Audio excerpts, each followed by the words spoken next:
বাবার মৃত্যুর পর মা দ্বিতীয় বিয়ে করে চলে যায়। দাদুর চিকিৎসার খরচ একাই নিজের কাঁধে তুলে নিয়ে ট্রেনের হকারির মাধ্যমে তা যোগান দিচ্ছে। হ্যাঁ, ঠিকই শুনেছেন আপনি। বাস্তবতা কতটা কঠিন হতে পারে ও নির্মম হতে পারে, আজ শোনাবো সেই কাহিনী। একটা ছেলের হার না মানা কঠিন যুদ্ধের লড়াই। ছেলেটির নাম রাহুল চক্রবর্তী।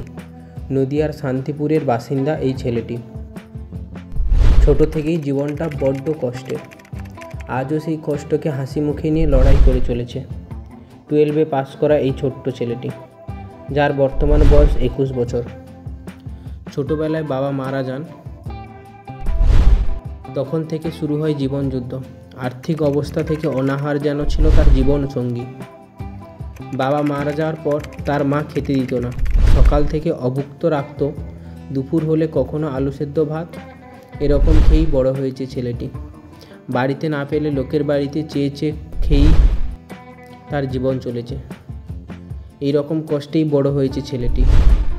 এর ফলে প্রোটিনের অভাব অর্থাৎ অপুষ্টির ফলেই ছেলেটির চোখ খারাপ হয়ে যায়। এরকম পরিস্থিতিতে বাবা মারা যাওয়ায় মাও বিয়ে করে অন্য কোথাও চলে যায়।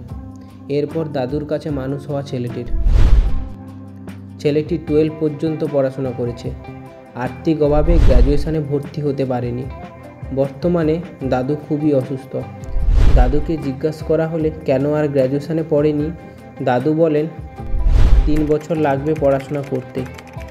আর দাদুর শরীর এতটাই খারাপ যে কখন কি হবে তার ঠিক নেই।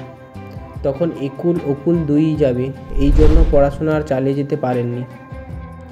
ছেলেটি বর্তমানে ট্রেনে হকারি করে আর উপার্জিত সেই পরিমাণ অর্থ দিয়ে দাদুর চিকিৎসা সহ ওষুধ কেনার টাকা এবং সংসার চালাচ্ছে এই 21 বছর বয়সী ছেলেটি।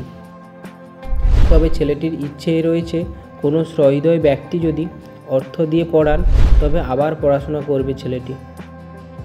তাহলে বুঝলেন তো, পরিস্থিতি সবার জন্য এক নয়। প্রতিনিয়ত কঠোর বাস্তবকে মেনে নিয়ে চলছে এই ছেলেটি। জানি না এই ভিডিওটি কতজনের কাছে পৌঁছবে, তবু আপনারা যদি ভিডিওটিকে শেয়ার করে ছেলেটিকে সাহায্য করেন তাহলে ছেলেটি অনেক উপকৃত হবে এবং বহুদূর এগিয়ে যেতে পারবে। হয়তো এই কঠিন পরিস্থিতি সামলে উঠতে পারবে ছেলেটি।